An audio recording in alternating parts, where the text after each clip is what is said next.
આગળનો પ્રશ્ન જે છે નારી શક્તિ અધિનિયમ અંતર્ગત 3 વિધાન આપેલા છે. પહેલું એવું કીધેલું છે કે નારી શક્તિ અધિનિયમ જે છે એ 18મી લોકસભાથી લાગુ થઈ જશે. તો એ વિધાન ખોટું છે, કારણ કે 18મી લોકસભા તો અત્યારે જે નવી મોદી 3.0 જે કહેવામાં આવે છે, તો એ જે ચાલુ થઈ એ તો 18મી લોકસભા છે. તો આ અત્યારથી ક્યાં લાગુ થયું? અત્યારથી તો લાગુ થયું નથી, એટલે પહેલું વિધાન ખોટું છે.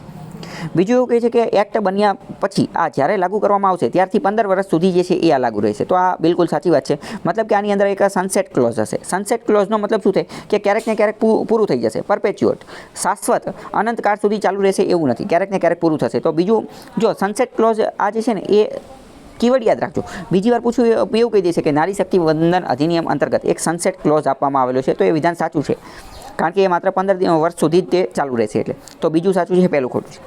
ત્રીજું એવું કહે છે કે આની અંદર એવો પ્રોવિઝન આપવામાં આવેલો છે કે એસસી કેટેગરીની જે મહિલાઓ જે છે એને એસસીનું જે રિઝર્વેશન જે છે એની અંદર જ આપી દેવામાં આવેલું છે. શિડ્યુલ કાસ્ટની મહિલાઓને અત્યારે જો એસસી માટે, શિડ્યુલ કાસ્ટ માટે જે રિઝર્વેશન રાખેલું છે એની અંદર જે છે એ મહિલાઓને પણ રિઝર્વેશન જે છે એ આપી દેવામાં આવશે. તો એ વાત સાચું છે.